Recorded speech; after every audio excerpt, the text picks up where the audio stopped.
شروع اللہ کا نام لے کر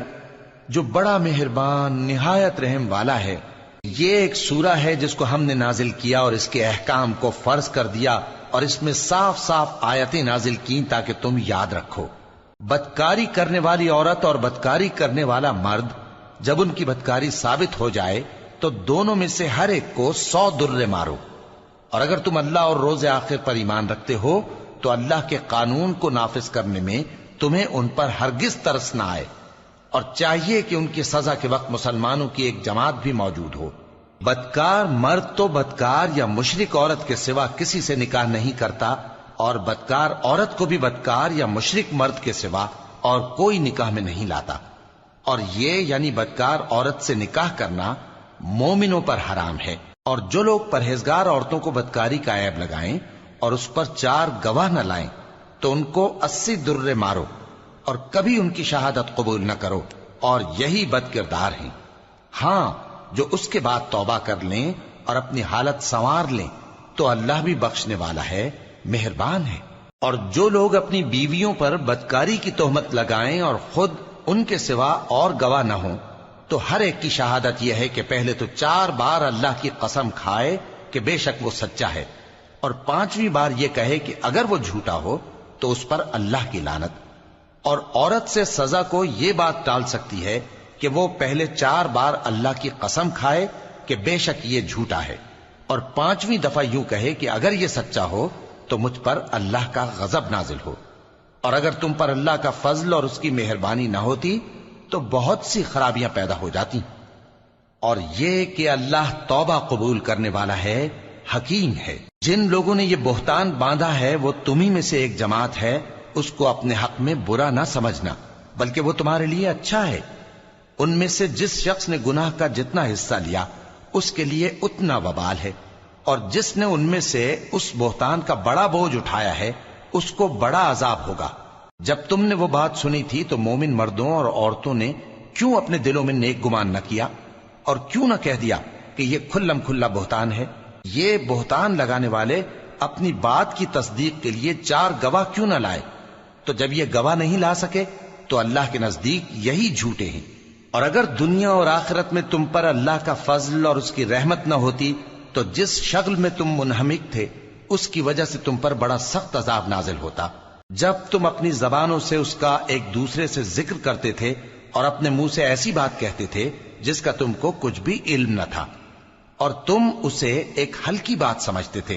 حالانکہ اللہ کے نزدیک وہ بڑی بھاری بات تھی۔ اور جب تم نے اسے سنا تھا تو کیوں نہ کہہ دیا کہ ہمیں شایع نہیں کہ ایسی بات زبان پر لائیں؟ پروردگار تو پاک ہے، یہ تو بہت بڑا بہتان ہے۔ اللہ تمہیں نصیحت کرتا ہے کہ اگر مومن ہو تو پھر کبھی ایسا کام نہ کرنا، اور اللہ تمہارے سمجھانے کے لیے اپنی آیتیں کھول کھول کر بیان فرماتا ہے، اور اللہ جاننے والا ہے، حکمت والا ہے۔ جو لوگ اس بات کو پسند کرتے ہیں کہ مومنوں میں بے حیائی یعنی تہمت بدکاری کی خبر پھیلے، ان کو دنیا اور آخرت میں دکھ دینے والا عذاب ہوگا، اور اللہ جانتا ہے اور تم نہیں جانتے۔ اور اگر تم پر اللہ کا فضل اور اس کی رحمت نہ ہوتی تو کیا کچھ نہ ہوتا، مگر وہ کریم ہے، اور یہ کہ اللہ نہایت مہربان ہے، رحیم ہے۔ مومنوں، شیطان کے قدموں پر نہ چلنا، اور جو شخص شیطان کے قدموں پر چلے گا تو شیطان تو بے حیائی کی باتیں اور برے کام ہی بتائے گا۔ اور اگر تم پر اللہ کا فضل اور اس کی مہربانی نہ ہوتی تو ایک شخص بھی تم میں پاک نہ ہو سکتا، مگر اللہ جس کو چاہتا ہے پاک کر دیتا ہے، اور اللہ سننے والا ہے، جاننے والا ہے۔ اور جو لوگ تم میں صاحب فضل اور صاحب مال ہیں وہ اس بات کی قسم نہ کھائیں کہ رشتہ داروں اور محتاجوں اور وطن چھوڑ جانے والوں کو کچھ نہیں دیں گے، اور ان کو چاہیے کہ معاف کر دیں اور درگزر کریں۔ کیا تم پسند نہیں کرتے کہ اللہ تم کو بخش دے؟ اور اللہ تو بخشنے والا ہے، مہربان ہے۔ جو لوگ پرہیزگار اور برے کاموں سے بے خبر اور ایماندار عورتوں پر بدکاری کی تہمت لگاتے ہیں ان پر دنیا اور آخرت دونوں میں لعنت ہے، اور ان کو سخت عذاب ہوگا، یعنی قیامت کے روز جس دن ان کی زبانیں اور ہاتھ اور پاؤں سب ان کے کاموں کی گواہی دیں گے۔ اس دن اللہ ان کو ان کے اعمال کا پورا پورا اور ٹھیک ٹھیک بدلہ دے گا، اور ان کو معلوم ہو جائے گا کہ اللہ برحق اور حق کو ظاہر کرنے والا ہے۔ ناپاک عورتیں ناپاک مردوں کے لیے ہیں اور ناپاک مرد ناپاک عورتوں کے لیے، اور پاک عورتیں پاک مردوں کے لیے ہیں اور پاک مرد پاک عورتوں کے لیے۔ یہ پاک لوگ ان جھوٹوں کی باتوں سے بری ہیں اور ان کے لیے بخشش اور نیک روزی ہے۔ مومنوں، اپنے گھروں کے سوا دوسرے لوگوں کے گھروں میں گھر والوں سے اجازت لیے اور ان کو سلام کیے بغیر داخل نہ ہوا کرو، یہ تمہارے حق میں بہتر ہے، اور ہم یہ نصیحت اس لیے کرتی ہیں کہ شاید تم یاد رکھو۔ پھر اگر تم گھر میں کسی کو موجود نہ پاؤ تو جب تک تم کو اجازت نہ دی جائے اس میں مت داخل ہو، اور اگر یہ کہا جائے کہ اس وقت لوٹ جاؤ تو لوٹ جایا کرو، یہ تمہارے لیے بڑی پاکیزگی کی بات ہے، اور جو کام تم کرتے ہو اللہ سب جانتا ہے۔ ہاں، اگر تم کسی ایسے مکان میں جاؤ جس میں کوئی نہ بستا ہو اور اس میں تمہارا اسباب رکھا ہو تو تم پر کچھ گناہ نہیں، اور جو کچھ تم ظاہر کرتے ہو اور جو پوشیدہ کرتے ہو اللہ کو سب معلوم ہے۔ مومن مردوں سے کہہ دو کہ اپنی نظریں نیچی رکھا کریں اور اپنی شرمگاہوں کی حفاظت کیا کریں، یہ ان کے لیے بڑی پاکیزگی کی بات ہے، اور جو کام یہ کرتے ہیں اللہ ان سے خبردار ہے۔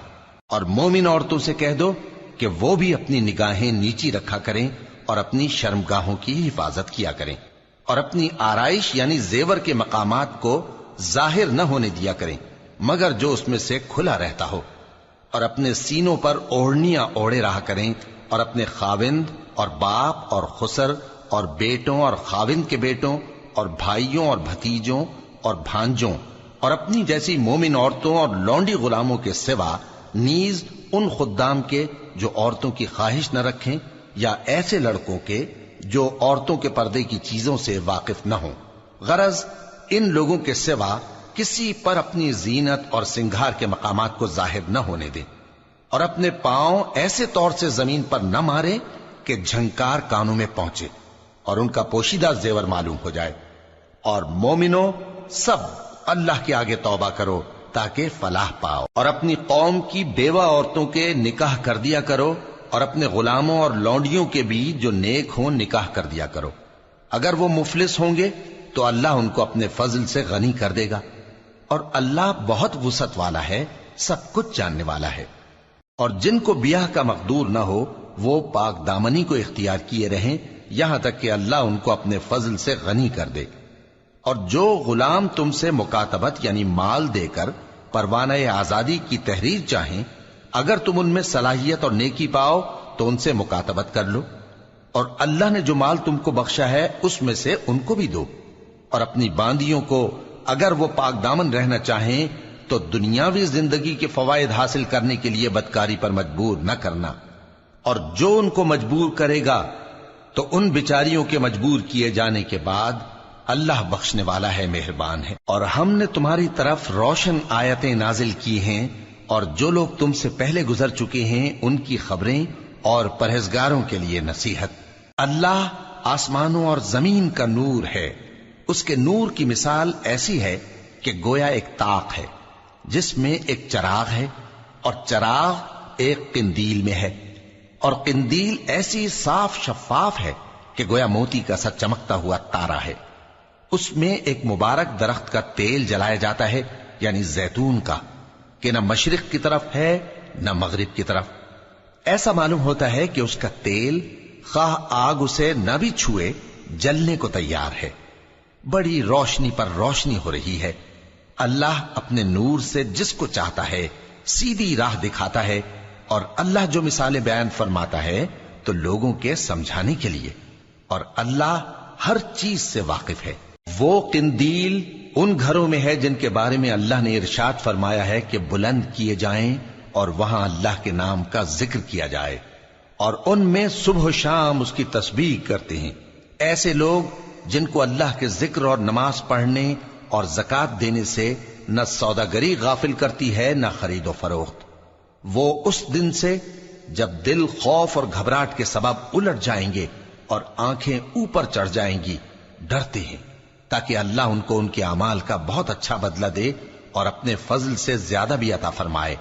اور اللہ جس کو چاہتا ہے بے حساب رزق دیتا ہے۔ اور جن لوگوں نے کفر کیا ان کے اعمال کی مثال ایسی ہے جیسے میدان میں ریت کہ پیاسا اسے پانی سمجھے، یہاں تک کہ جب اس کے پاس آئے تو اسے کچھ بھی نہ پائے اور اللہ ہی کو اپنے پاس دیکھے تو وہ اسے اس کا حساب پورا پورا چکا دے، اور اللہ جلد حساب کرنے والا ہے۔ یا ان کے اعمال کی مثال ایسی ہے جیسے گہرے سمندر میں اندھیرے جس پر لہر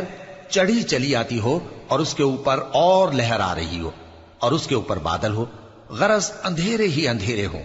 ایک پر ایک چھایا ہوا، جب اپنا ہاتھ نکالے تو کچھ نہ دیکھ سکے، اور جس کو اللہ روشنی نہ دے اس کو کہیں بھی روشنی نہیں مل سکتی۔ کیا تم نے نہیں دیکھا کہ جو لوگ آسمانوں اور زمین میں ہیں اللہ کی تسبیح کرتے رہتے ہیں، اور پر پھیلائے ہوئے پرندے بھی، اور سب اپنی نماز اور تسبیح کے طریقے سے واقف ہیں، اور جو کچھ وہ کرتے ہیں سب اللہ کو معلوم ہے، اور آسمان اور زمین کی بادشاہی اللہ ہی کے لیے ہے اور اللہ ہی کی طرف لوٹ کر جانا ہے۔ کیا تم نے نہیں دیکھا کہ اللہ ہی بادلوں کو چلاتا ہے، پھر ان کو آپس میں ملا دیتا ہے، پھر ان کو تہ بتہ کر دیتا ہے،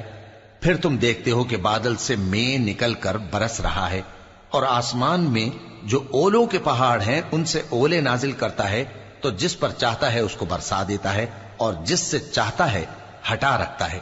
اور بادل میں جو بجلی ہوتی ہے اس کی چمک آنکھوں کو خیرہ کر کے بینائی کو اچ کے لیے جاتی ہے۔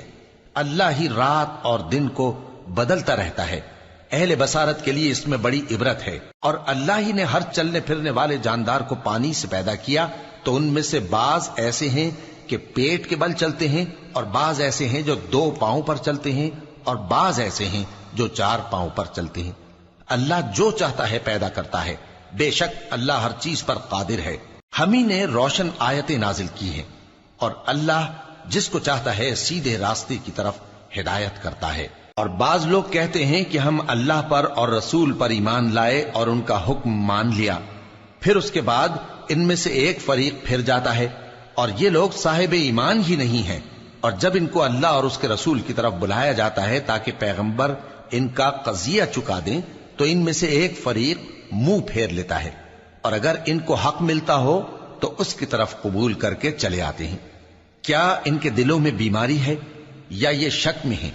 یا ان کو یہ خوف ہے کہ اللہ اور اس کا رسول ان پر ظلم کریں گے؟ نہیں، بلکہ یہ خود ہی ظالم ہے۔ مومنوں کی تو یہ بات ہے کہ جب اللہ اور اس کے رسول کی طرف بلائے جائیں تاکہ وہ ان میں فیصلہ کریں تو کہیں کہ ہم نے حکم سن لیا اور مان لیا، اور یہی لوگ فلاح پانے والے ہیں۔ اور جو شخص اللہ اور اس کے رسول کی فرما برداری کرے گا اور اس سے ڈرے گا اور اس کا تقوی اختیار کرے گا تو ایسے ہی لوگ مراد کو پہنچنے والے ہیں۔ اور یہ اللہ کی سخت سخت قسمیں کھاتے ہیں کہ اگر تم ان کو حکم دو تو سب گھروں سے نکل کھڑے ہوں۔ کہہ دو کہ قسمیں مت کھاؤ، پسندیدہ فرما برداری درکار ہے، بے شک اللہ تمہارے سب اعمال سے خبردار ہے۔ کہہ دو کہ اللہ کی فرما برداری کرو اور رسول کے حکم پر چلو، اگر منہ موڑو گے تو رسول پر اس چیز کا ادا کرنا ہے جو ان کے ذمے ہے، اور تم پر اس چیز کا ادا کرنا ہے جو تمہارے ذمے ہے، اور اگر تم ان کے فرمان پر چلو گے تو سیدھا رستہ پالو گے، اور رسول کے ذمے تو صاف صاف پہنچا دینا ہے۔ جو لوگ تم میں سے ایمان لائے اور نیک کام کرتے رہے ان سے اللہ کا وعدہ ہے کہ ان کو ملک کا حاکم بنا دے گا، جیسا ان سے پہلے لوگوں کو حاکم بنایا تھا، اور ان کے دین کو جسے اس نے ان کے لیے پسند کیا ہے مستحکم و پائیدار کرے گا، اور خوف کے بعد ان کو امن بخشے گا۔ وہ میری عبادت کریں گے اور میرے ساتھ کسی چیز کو شریک نہ بنائیں گے، اور جو اس کے بعد کفر کرے تو ایسے ہی لوگ بد کردار ہیں۔ اور نماز پڑھتے رہو اور زکوٰۃ دیتے رہو اور پیغمبر کے فرمان پر چلتے رہو تاکہ تم پر رحمت کی جائے، اور ایسا خیال نہ کرنا کہ کافر لوگ ہم کو زمین میں مغلوب کر دیں گے،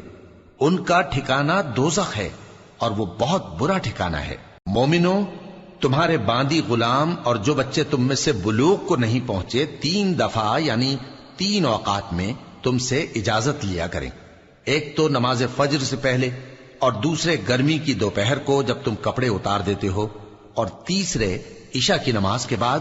یہ 3 وقت تمہارے پردے کے ہیں، ان کے آگے پیچھے یعنی دوسرے وقتوں میں نہ تم پر کچھ گناہ ہے اور نہ ان پر کہ کام کاج کے لیے ایک دوسرے کے پاس آتے رہتے ہو۔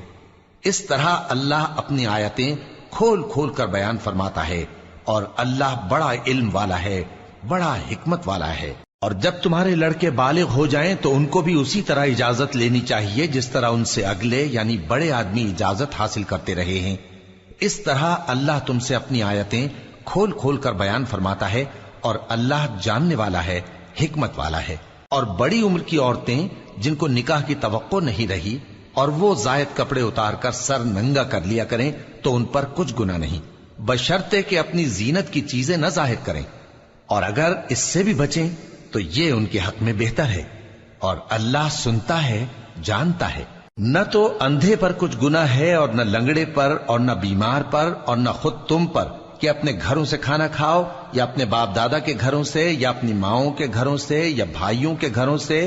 یا اپنی بہنوں کے گھروں سے، یا اپنے چچاؤں کے گھروں سے، یا اپنی پھوپھیوں کے گھروں سے، یا اپنے ماموؤں کے گھروں سے، یا اپنی خالاؤں کے گھروں سے، یا اس گھر سے جس کی کنجیاں تمہارے ہاتھ میں ہوں، یا اپنے دوستوں کے گھروں سے۔ اور اس کا بھی تم پر کچھ گناہ نہیں کہ سب مل کر کھانا کھاؤ یا جدا جدا۔ پھر جب گھروں میں جایا کرو تو اپنے گھر والوں کو سلام کیا کرو، یہ اللہ کی طرف سے مبارک اور پاکیزہ تحفہ ہے۔ اس طرح اللہ اپنی آیتیں کھول کھول کر بیان فرماتا ہے تاکہ تم سمجھو۔ مومن تو وہ ہیں جو اللہ پر اور اس کے رسول پر ایمان لائے، اور جب کبھی ایسے کام کے لیے جو جمع ہو کر کرنے کا ہو پیغمبر کے پاس جمع ہوں تو ان سے اجازت لیے بغیر چلے نہیں جاتے۔ اے پیغمبر، جو لوگ تم سے اجازت حاصل کرتے ہیں وہی اللہ پر اور اس کے رسول پر ایمان رکھتے ہیں، سو جب یہ لوگ تم سے کسی کام کے لیے اجازت مانگا کریں تو ان میں سے جسے چاہا کرو اجازت دے دیا کرو، اور ان کے لیے اللہ سے بخشش مانگا کرو، کچھ شک نہیں کہ اللہ بخشنے والا ہے، مہربان ہے۔ مومنو، پیغمبر کے پکارنے کو ایسا خیال نہ کرنا جیسا تم آپس میں ایک دوسرے کو پکارتے ہو، بے شک اللہ کو وہ لوگ معلوم ہیں جو تم میں سے آنکھ بچا کر کھسک جاتے ہیں۔ تو جو لوگ ان کے حکم کی مخالفت کرتے ہیں ان کو ڈرنا چاہیے کہ ایسا نہ ہو کہ ان پر کوئی آفت پڑ جائے یا تکلیف دینے والا عذاب نازل ہو۔ دیکھو، جو کچھ آسمانوں اور زمین میں ہے سب اللہ ہی کا ہے، جس طریق پر تم ہو وہ اسے جانتا ہے، اور جس روز لوگ اس کی طرف لوٹائے جائیں گے تو جو عمل وہ کرتے رہے وہ ان کو بتا دے گا، اور اللہ ہر چیز سے واقف ہے۔